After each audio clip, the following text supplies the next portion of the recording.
السلام علیکم dear students, امید ہے مزاج بخیر ہوں گے۔ اس سے پہلے کہ آج ہم اپنے ٹاپک کی طرف بڑھیں، سب سے اہم چیز یہ دیکھنا ہے کہ ہم نے اپنے ٹاپک میں لاسٹ لیکچر میں کیا پڑھا تھا۔ آپ کو یاد بھی ہوگا کہ ہم نے جو سیکنڈ ہمارا جو لیکچر تھا اس میں ہم نے زبان کی اقسام پڑھی کہ زبان کی حیثیت کے اعتبار سے کتنے درجات میں زبان کو تقسیم کیا جاتا ہے۔ زبان کے خاندانوں کا ہم نے تذکرہ کیا، بے شمار خاندان ہیں لیکن ہم نے 4 خاندانوں کو ہم زیر بحث لائے تھے۔ آج جو ہم نے پڑھنا ہے وہی ہمارا ٹاپک، وہیں سے ہم شروع کریں گے کہ ماہرین لسانیات کوالٹی کے اعتبار سے زبان کو کتنے اقسام میں یا کتنے درجات میں تقسیم کرتے ہیں۔ یہ کوئی مشکل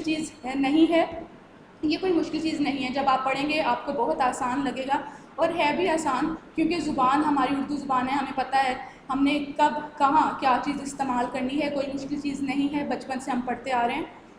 تو کوالٹی کے اعتبار سے ماہرین جو ہیں زبان کو کتنے حصوں میں کتنے درجات میں تقسیم کرتے ہیں، اب ہم نے یہ دیکھ لینا ہے۔ سب سے اہم چیز کہ ماہرین لسانیات جو ہیں کوالٹی کے اعتبار سے زبان کو 3 درجات میں تقسیم کرتے ہیں۔ پہلا بولی، دوسرا زبان، تیسرا ادب یعنی ڈائلیکٹ، لینگویج، لٹریچر۔ زبان کے یہ درجات کسی بھی قوم اور ملک کے تہذیبی ارتقاء کا تعین بھی کرتے ہیں، اور قوم کی تہذیب و تمدن اور زبان کو ارتقائی منازل طے کر کے مربوط اور معیاری صورت پانے میں صدیاں لگتی ہیں۔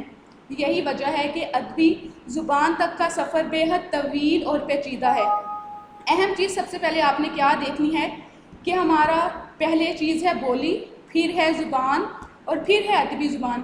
تو بولی کیا ہے، بولی سے زبان کیسے بننی ہے، پھر زبان سے ادبی زبان تک کا جو سفر ہے وہ کیوں پیچیدہ ہے، اس میں کتنی ارتقائی منازل ہیں جو ان کو طے کرنے پڑتے ہیں، کتنی تمام چیزیں ہیں جو ساتھ ساتھ چلتی ہیں تو ایک بولی جو ہے وہ زبان کا درجہ پاتی ہے، اور پھر زبان جو ہے وہ ادبی زبان تک کا درجہ پائے۔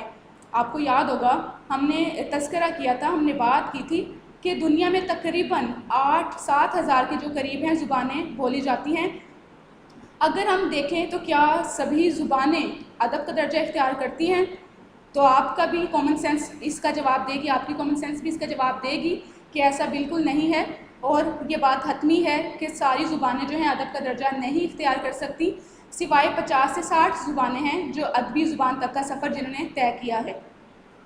تو یاد رکھنے کی بات یہ بھی ہے کہ دنیا میں لاکھوں بولیاں اور ہزاروں زبانیں بولی جاتی ہیں، لیکن ادبی معیار تک کا جو پہنچنے والی جو زبانیں ہیں بامشکل 50 یا 60 ہیں۔ بولی، اب بولی کیا ہے یہ سمجھنا آپ کے لیے بہت ضروری ہے، کیونکہ جب آپ کو بولی کا نہیں پتہ چلے گا آپ کو زبان کا نہیں پتہ چلے گا، اور جب آپ زبان کو نہیں سمجھیں گی تو آپ کو یہ نہیں پتہ چلے گا کہ ادبی زبان کیا چیز ہے۔ تو بولی کیا ہے؟ بولی علاقائی ہوتی ہے، اور بولی کا ذخیرہ الفاظ علاقائی قید میں ہوتا ہے، یعنی کہ ارد گرد ہی ہمارے علاقوں تک ہی محدود رہتی ہے، یہ انٹرنیشنل یا نیشنل لیول تک نہیں ہوتی۔ یہ گرامر اور قواعد کی بہت سی پابندیوں سے آزاد ہوتی ہے۔ آپ کہہ سکتے ہیں کہ اس کی کوئی ڈکشنری یعنی لغت نہیں ہوتی، یہ اس تمام پابندیوں سے آزاد ہوتی ہے۔ اور اگر ہم کہیں کہ یہ کس کی غیر ترقی یافتہ شکل ہے تو یہ زبانوں کی غیر ترقی یافتہ شکل ہے۔ بولیوں کا عالمی سطح پر کوئی تعارف بھی نہیں ہوتا، یہ جملہ میں نے پہلے ہی بتا دیا آپ کو کہ بولی جو ہماری ہے وہ ہمارے ارد گرد کے علاقوں میں، ہمارے محلوں میں یا ہمارے ارد گرد تک ہی محدود رہے گی، اس کا کوئی نیشنل یا انٹرنیشنل سطح پر کوئی تعارف نہیں ہوگا۔ اور جب یہ قبائلی علاقے والے جو ہیں یہ شہر تک کا سفر اختیار کریں، اپنے علاقے چھوڑ کر دوسرے شہروں میں آباد ہوں، تو وہاں پہنچنے کے بعد اس کے ترقی کے نتیجے میں جو ایک مضبوط حکومتیں قائم ہوتی ہیں اور اسی کے ساتھ جو ہماری تہذیب و تمدن کا آغاز ہوتا ہے، تو پھر بولیاں جو ہیں وہ ترقی کر کے زبان کا درجہ حاصل کرتی ہیں۔ یہاں آپ نے ایک بات اور ذہن میں رکھنی ہے کہ آپ کے 2 ٹاپک ہیں، ایک تو یہ کوالٹی کے اعتبار سے ہمارے کتنے نظریات ہیں، یہ بات بھی درجات ہیں، یہ بات بھی ساتھ ساتھ چل رہی ہے، اور دوسری اہم چیز کہ زبان اور بولی میں کیا فرق ہے، آگے چل کے آپ کا یہ ٹاپک آئے گا آج کے ہی لیکچر میں، تو وہ بھی ہم ساتھ ساتھ کور کرتے جا رہے ہیں۔ تو جو بولیاں ہیں وہ ترقی کر کے زبان کا درجہ حاصل کرتی ہیں، اور پھر جب یہ زبان کا درجہ حاصل کر لیتی ہیں تو اس طرح نہ صرف سرکاری اور دفتری زبانیں وجود میں آتی ہیں، بلکہ جو روزمرہ کے معاملات ہم چلاتے ہیں وہ بھی ہمارے لیے زبان جو ہے اس میں بھی اہمیت کی حامل ہو جاتی ہے۔ قوموں کی جو تشکیل ہے، مضبوط سیاسی نظام ہے، وہ زبان کی ترقی کا سبب بنتا ہے۔ اور جو دانشور ہیں اپنی قوم اور ملک کا جائزہ لیتے ہیں، دانشوروں کا ایسا طبقہ جو تحریر و بیان میں دلچسپی لیتے ہیں۔ اگر ہم بات کرتے ہیں دانشوروں کی تو وہ کس طرح دلچسپی لیتے ہیں، یہ بھی ہمارے ساتھ جو ہے چلتی جائے گی۔ وہ مختلف اصناف سخن کے ذریعے بلند پایہ تحریریں تخلیق کرتے ہیں جو شوکت لفظی اور حسن بیان کی بدولت ممتاز ہوتی ہیں، ادب کا درجہ پاتی ہیں۔ اب ہم نے کیا بات کر لی؟ بولی کیا ہے؟ علاقائی ہوتی ہے۔ جب وہاں کے جو لوگ اپنے آبائی علاقے چھوڑ کر دوسرے شہروں میں جا کر آباد ہوتے ہیں، سیاسی نظام مستحکم ہوتا ہے، تہذیب و تمدن ترقی پاتا ہے، ہمارے جو تمام تہذیب ہے وہ پروان چڑھتی چلی جاتی ہے، مختلف لوگوں کے ملنے سے ہماری جو ایک زبان تشکیل پاتی ہے، پھر وہ زبان کہلاتی ہے۔ بولی سے زبان تک کا سفر میں جتنے ارتقائی منازل ہیں وہ آپ کو پتہ چل گئے۔ اب زبان کیسے ادبی درجے تک پہنچتی ہے، یہ ہمارے دانشور ہیں، ہمارے ادبا ہیں، ہمارے شعراء ہیں جو کہ اس میں بہت زیادہ اہمیت کی حامل رکھتے ہیں۔ ان کا بہت بڑا ہاتھ ہوتا ہے ایک زبان کو ادبی زبان بنانے میں۔ تو ہماری جو ادب کا درجہ جو زبانیں پاتی ہیں وہ اس طرح سے پاتی ہیں کہ ہمارے شعراء، ہمارے ادبا اس میں بہت اہمیت کی حامل ہیں۔ چنانچہ ادب زبان کی لطیف اور ترقی یافتہ ترین شکل کا نام ہے۔ ادبی تخلیقات کا حصہ بن کر عوام میں رہتی ہیں، یہ زبانیں جو ہیں ادبی تخلیقات زبان کا حصہ بن کر عوام میں رہتی ہیں، تو جو عوام کی زبان میں نکھار آتا ہے اسے ہم ادبی زبان کہتے ہیں۔ سمجھنے سے یہ بات تعلق رکھتی ہے کہ جو شعراء، ہمارے ادبا جو زبان تخلیق کرتے ہیں وہ ادبی زبان بن جاتی ہے، عوام میں رہتی ہے، ان کی تحریریں جتنا کچھ وہ لکھتے ہیں جب وہ عوام میں جاتا ہے تو وہاں سے ہی جا کر یہ زبان ادبی زبان کا درجہ جو ہے حاصل کر لیتی ہے۔ امید ہے یہاں تک آپ کو بولی میں، زبان میں اور ادبی زبان میں جو فرق ہے، یہ 3 درجات ہیں، یہ سمجھ آ گئے ہوں گے۔ اب جو ہمارا نیکسٹ ٹاپک ہے وہ اردو زبان کا ارتقاء ہے۔ اردو زبان کا ارتقاء کیا ہے؟ یہ بھی بہت اہمیت کا حامل ہے۔ ہم نے اپنے پہلے لیکچر میں بات کی تھی کہ اردو کے مختلف نظریات ہیں اردو کے حوالے سے، اور وہ نظریات کن لوگوں نے پیش کیے ہیں، یہ بھی بہت اہمیت کے حامل ہیں۔ تو اب ہم وہ دیکھ لیتے ہیں۔ اردو زبان کا ارتقاء کا اگر ہم تعلق دیکھیں تو ہند آریائی زبانوں سے ہے۔ ماہری لسانیات یعنی ماہرین لسانیات یعنی زبان کے ماہر اس بات پر متفق نظر آتے ہیں کہ قدیم اردو کا آغاز 18ویں صدی عیسوی میں برصغیر میں مسلمانوں کی آمد اور مقامی باشندوں کے میل جول سے ہوا ہے۔ اس اندازے سے اگر دیکھا جائے تو اردو کے مختلف نظریات ہمارے سامنے آتے ہیں جو کہ درج ذیل ہیں۔ اب وہ نظریات کیا ہیں یہ آپ نے دیکھ لینا ہے۔ سب سے پہلے ہم بات کریں گے دکن میں اردو کی، اور یہ جو دکن میں اردو کا جو نظریہ ہے یہ نصیر الدین ہاشمی نے پیش کیا تھا۔ سب سے پہلے کہ ہم بڑھیں آگے کیا ہے آپ کو یہ سمجھنا ضروری ہوگا کہ یہ نظریات کیا ہیں۔ اب نظریات یہ ہیں کہ ان لوگوں کا یہ ماننا ہے، جو ہم نام پڑھیں گے آگے چل کے، کہ یہ لوگ یہ کہتے ہیں کہ اردو کی ابتدا یہاں سے ہوئی۔ اردو کی ابتدا کہاں سے ہوئی؟ دکن میں جو اردو کہہ رہے ہیں نصیر الدین ہاشمی، ان کا کہنا ہے کہ اردو کی جو ابتدا ہے وہ دکن سے ہوئی ہے۔ اب یہ کیا نظریہ دیتے ہیں، ان کی کیا رائے ہے، کیا خیالات ہیں، اب آپ وہ سن لیجئے۔ دکن میں اردو، نصیر الدین ہاشمی۔ نصیر الدین ہاشمی اردو زبان کا سراغ لگاتے ہوئے لکھتے ہیں کہ اردو دکن میں پہلی بار استعمال ہوئی کیونکہ طلوع اسلام سے پہلے عرب ہندوستان کے، یہاں مالابار لکھا ہوا ہے، یہ مالابار ہے، مالابار کے ساحلوں پر تجارت کی غرض سے آتے جاتے تھے۔ ان کو روزمرہ کی گفتگو اور لین دین کے معاملات میں زبان کا مسئلہ درپیش آیا ہوگا، اس لیے کہا جا سکتا ہے کہ عربیوں کی زبان اور دکن کے مقامی لوگوں کے مابین مشترکہ وسیلہ کی زبان اردو کی ابتدائی قوت تھی۔ اب یہ کیا چیز ہے اس کو سمجھ لیں۔ نصیر الدین ہاشمی کہتے ہیں کہ دکن سے اردو کی ابتدا ہوئی ہے۔ جو عرب مالابار کے ساحلوں پر تجارت کی غرض سے آتے تھے، جو ان کی زبان تھی، اور جو دکن کے رہنے والوں کی جو مقامی زبان تھی، جب وہ لوگ آپس میں رابطہ کرتے ہوں گے، ان کی زبان مختلف ہوگی عربیوں کی اور دکن والوں کی، تو ان کے میل ملاپ سے، آپس میں رہنے سہنے سے، کیونکہ تجارت کی غرض سے آنا جانا لگا رہتا تھا، تو اس طرح ان دونوں کے مابین جو زبان تھی وہ اردو کا جو ہے ابتدائی قوت تھی۔ اب ہم دوسرے نظریے پہ بات کر لیتے ہیں، لیکن اگر ہم اس سے پہلے یہ بھی دیکھ لیتے ہیں کہ اردو کا تعلق آریائی زبانوں کے خاندان سے ہے، لہٰذا عربوں کے تاجروں کی ہندوستان میں آمد کی وجہ سے تجارتی و مقامی تعلقات تو ہو سکتے ہیں، مگر لسانی سطح پر کسی بڑے انقلاب کی بنیاد نہیں بن سکتے۔ یہ کن کا کہنا ہے؟ ڈاکٹر غلام حسین اس نظریے کی تردید کر رہے ہیں۔ وہ کہتے ہیں کہ بے شک ایک زبان ابتدائی اس کی قوت ہو سکتی ہے یا بن سکتی ہیں اس طرح زبانیں، لیکن تجارتی و قومی تعلقات تو ہو سکتے ہیں، لیکن ہم یہ نہیں کہہ سکتے کہ لسانی سطح پر کسی بڑے انقلاب کی بنیاد بھی یہ زبانیں بن گئی ہوں۔ تو دکن میں جس اردو زبان کی ارتقاء کی بات ہے، میرے نزدیک عربوں کی تجارت کی غرض سے آمد کا اثر نہیں، بلکہ پنجاب اور دہلی کے راستے داخل ہونے والے مسلمانوں کا سبب ہو سکتا ہے۔ حافظ محمود شیرانی اگلا جو نظریہ پیش کرتے ہیں وہ حافظ محمود شیرانی پیش کرتے ہیں پنجاب میں اردو۔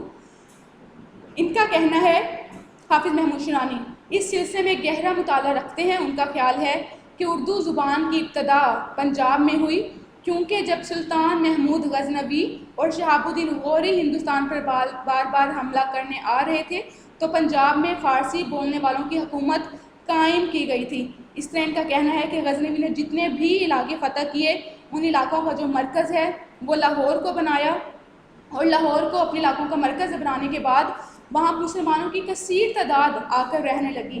علماء کرام، صوفیاء کرام تبلیغ کے لیے، تبلیغ اسلام کے لیے یعنی کہ اپنا انہوں نے ایک سلسلہ شروع کیا، اور یہاں بول چال کی جو زبان اختیار کی گئی وہ اردو کے قریب تھی، کیونکہ اس میں عربی، فارسی، ترکی اور ہندی زبان کے خدوخال نمایاں ملتے ہیں۔ اب قطب الدین ایبک جو ہیں دہلی کی طرف پیش قدمی کرنے کے بعد دہلی کو مرکز یعنی دارالخلافہ بناتے ہیں، تو یہ زبان مسلمانوں میں عام بولی جاتی تھی یعنی کہ اردو۔ اس لیے یہ نظریہ جو ہے تقویت پکڑتا ہے کہ اردو پنجاب سے شروع ہوئی۔ پروفیسر محمود خان شیرانی یعنی کہ حافظ محمود خان شیرانی فرماتے ہیں یا کہتے ہیں کہ اردو اپنی صرف و نحو، نون ہے واو ہے، صرف و نحو میں پنجابی و ملتانی کے بہت قریب ہے۔ وہ کس طرح سے، وہ کیوں یہ کہہ رہے ہیں؟ کیونکہ دونوں کے اسماء و افعال کے خاتمے میں الف آتا ہے، دونوں میں جمع کا طریقہ بھی مشترک ہے یعنی ایک جیسا ہے۔ تذکیر و تانیث کے جو قواعد ہیں، افعال ہیں، تمام چیزیں اردو اور عربی میں ایک جیسی ہیں، تو ان کا اس لیے یہ کہنا ہے کہ یہ جو اردو ہے پنجاب کے بہت قریب ہے۔ ڈاکٹر محی الدین جو ہیں اس نظریے کی تائید کرتے ہوئے لکھتے ہیں کہ جب پنجاب میں اردو کا آغاز ہوا تو اس وقت پنجاب اور اس کے جو ارد گرد کی ہیں تمام زبانیں، اردو کا سنگ جو بنیاد ہے دراصل فتح دہلی سے پہلے رکھا جا چکا تھا۔ یہ اور بات ہے کہ اس زمانہ تک اس نے مستقل زبان کی حیثیت حاصل کی۔ حافظ محمود شیرانی پنجاب میں اردو کو مانتے ہیں، اس کی ابتدا جو ہے ان کا کہنا ہے کہ اردو کی ابتدا پنجاب سے ہوئی۔ نصیر الدین ہاشمی دکن میں کہتے ہیں۔ اب تھرڈ پرسن یعنی کہ سید سلمان ندوی کیا کہتے ہیں، اب انہیں دیکھ لیتے ہیں۔ سید سلمان ندوی کا خیال ہے کہ مسلمان فاتحین جب سندھ پر حملہ آور ہوئے اور یہاں کچھ عرصہ تک ان کی باقاعدہ حکومت بھی رہی، تو اس دور میں مقامی لوگوں سے روابط یعنی رابطے کے لیے روابط کے نتیجے میں جو زبان وجود میں آئی وہ اردو کی ابتدائی شکل تھی۔ مختصر ہم یہ کہہ سکتے ہیں کہ جس کو ہم آج اردو کہتے ہیں، اس کا حیولہ اس وادی سندھ میں ہی تیار ہوا ہوگا۔ یہی وجہ ہے کہ عربی زبان و تہذیب کے اثرات سندھ میں آج بھی دیکھے اور محسوس کیے جا سکتے ہیں۔ سندھی زبان میں عربی کے الفاظ کی تعداد پاکستان و ہند کی دوسری تمام زبانوں کی نسبت زیادہ ہے، اور اس کا رسم الخط، یہ رسم الحاظ نہیں رسم الخط ہے، اور اس کا رسم الخط بھی عربی سے بلا واسطہ متاثر ہے۔ اب ہم دہلی میں اردو کی بات کر لیتے ہیں۔ ماہرین لسانیات جو ہے اردو کی پیدائش کو پنجاب کے بجائے دہلی کو مرکزی حیثیت دیتے ہیں۔ وہ کہتے ہیں کہ پنجاب نہیں بلکہ دہلی جو ہے وہ زیادہ مرکزی حیثیت رکھتا ہے، اس کے زیادہ پوائنٹس وہ دے رہے ہیں۔ شاید اس کی وجہ یہ ہے کہ دہلی اور لکھنؤ کے بے شمار جو ایسے شاعر اور اہل علم حضرات اپنی زبان کے علاوہ کسی دوسری زبان کو کبھی تسلیم کرتے ہی نہیں ہیں۔ وہاں کے رہنے والے جو لوگ ہیں، یعنی اگر ہم لکھنؤ کی بات کر لیں، دہلی کی بات کر لیں، تو شاعری بھی یہیں سے بہت زیادہ پروان چڑھتی ہے۔ یہاں پر بہت ادبا اور شعراء بھی رہ چکے ہیں، اور ترقی کا ایک طرح سے کہا جا سکتا ہے کہ اردو زبان نے یہاں سے ترقی کی ہوگی۔ یہ اب ابتدا دہلی زبان جو ہے کہہ رہے ہیں کہ دہلی میں اردو کی جو ہے وہ ابتدا ہوتی ہے۔ اور جو ڈاکٹر شوکت سبزواری ہیں وہ کہتے ہیں کہ دہلی اور اس کے نواح کا مسکن اردو کو سمجھتے ہیں. ان کا کہنا ہے کہ اردو میرے اور دہلی کے نواح کی زبان ہے.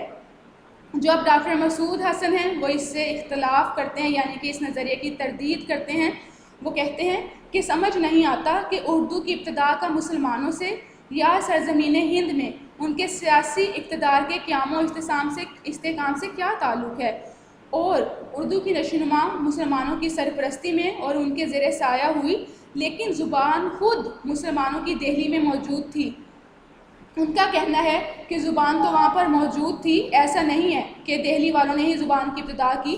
وہ کہتے ہیں زبان وہاں موجود تھی. ہاں یہ کہہ سکتے ہیں کہ اس کی نشوونما کی گئی ہوگی یہاں دہلی میں، اس کو پروان چڑھایا گیا ہوگا. اگر ہم مختصر بات کریں تو ہم یہ کہہ سکتے ہیں، اب ہمارے پاس کتنے نظریات آ گئے ہیں. پنجاب میں اردو ہے، دکن میں اردو ہے، سندھ میں اردو ہے، دہلی میں اردو ہے.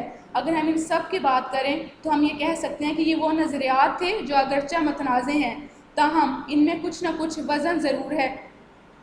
ظاہر ہے کہ اردو یا اردو معلیٰ کا سنگ بنیاد اسی سال رکھا گیا ہوگا، اور یہاں پر جو زبان بھی ترقی کر کے منازل طے کرتی چلی گئی ہوگی، کچھ عرصہ کے بعد اس نے ادبی زبان کی شکل لازمی اختیار کر لی ہوگی. مختصراً یہ کہ قدیم اردو ہندی، یعنی کہ جسے پہلے ہندی یا ہندوی کہا جاتا تھا، کی ابتدا اسی وقت ہو گئی تھی جب مسلمان شمال مغرب سے فاتحانہ انداز کے ساتھ برصغیر میں داخل ہوئے اور بنگال کے علاقوں میں مستحکم حکومت قائم کی. اب ہم آ جاتے ہیں اردو زبان کے مختلف نام اور ان کی وجہ تسمیہ، یعنی کہ کیوں ان کو یہ نام دیے جاتے ہیں، کیا وجہ ہے، ریزن کیا ہے. اردو زبان جو ہے وہ ترکی زبان کا لفظ ہے جس کے معنی لشکر کے ہیں. جنوبی ایشیا میں اردو نے جتنے ارتقائی منازل اسٹوڈنٹس طے کیے ہیں اتنے ہی اس کے نام جو ہیں پڑھتے چلے گئے، بلکہ ناموں کے ساتھ ساتھ لسانی اردو تہذیبی خصوصیات بھی اس کی خصوصیات میں بھی اس کی جھلک جو ہے شامل ہوتی گئی ہے. اگر ہم بات کریں جنوبی ایشیا میں، تو جنوبی ایشیا میں مسلمانوں کی حکومت جب مضبوط ہوئی تو انہوں نے اپنے لشکر یا فوج میں مختلف علاقوں کے رہنے والے لوگوں کو بھرتی کرنا شروع کر دیا. یہ بات ہم پہلے کر چکے ہیں کہ جب مالابار کے ساحلوں پر لوگ آتے ہوں گے تجارت کی غرض سے یا کسی بھی معاملات کے لیے آتے ہوں گے، تو وہاں کے مقامی لوگوں کی زبان کچھ اور ہوتی ہوگی اور جو آتے ہوں گے ان کی زبان اپنی ہوتی ہوگی. تو فرق تو تھا ہی زبانوں میں. ان تمام لوگوں کے میل جول سے جو مشترکہ ان کی جو زبانیں تھیں ان سے جو ایک مشترکہ زبان وجود میں آئی جسے ہم اردو کہہ سکتے ہیں، تو ان کا یہ کہنا ہے کہ انہوں نے اپنے لشکر یا فوج میں مختلف علاقوں کے رہنے والے لوگوں کو بھرتی کرنا شروع کر دیا. اب جن میں شامل کون کون سی زبانیں تھیں اب آپ یہ دیکھ لیں، جس میں تھی عربی، ایرانی، ترکی، افغانی، ہندوستانی، پنجابی، بنگالی اور بلوچی کے علاوہ دیگر علاقائی زبانوں کے لوگ شامل تھے. یہ لوگ چونکہ اپنی اپنی زبانیں بولتے تھے، میل جول اور آپس میں رابطہ کے لیے ایک نئی زبان پیدا ہو گئی جس کا نام اردو ہے. وہی بات ہے بچوں جو ہم پہلے کر چکے ہیں کہ جب وہ آپس میں ملتے ہوں گے ان کے میل جول سے، ان کے آپس کے رابطے سے جو ایک نئی زبان وجود میں آئی وہ اردو ہے. اس کے بعد جو اردو کا ایک جامعہ جو زبان ہے اس کے حوالے سے بات کی گئی ہے، اس کے ساتھ ہمارا کوئی لنک نہیں ہے، اسے ہم سکپ کریں گے اس پیراگراف کو کہ اردو ایک جامع زبان ہے، اس کے لیے ہمیں کیا کیا اقدامات ہیں کرنے چاہیے، اس کی سیفٹی کے لیے اس کو کس طرح فروغ دینا ہے. یہ ہمارا اس کا لنک نہیں ہے ہمارے لیکچر سے، اسے ہم سکپ کرتے ہیں اور آگے بڑھتے ہیں. ہمارا ٹاپک ہے کہ اردو زبان کے مختلف نام اور ان کو وہ نام کیوں دیے گئے ہیں. یہ تو جو اردو زبان کے مختلف نام ہیں اب ان پر آ جاتے ہیں.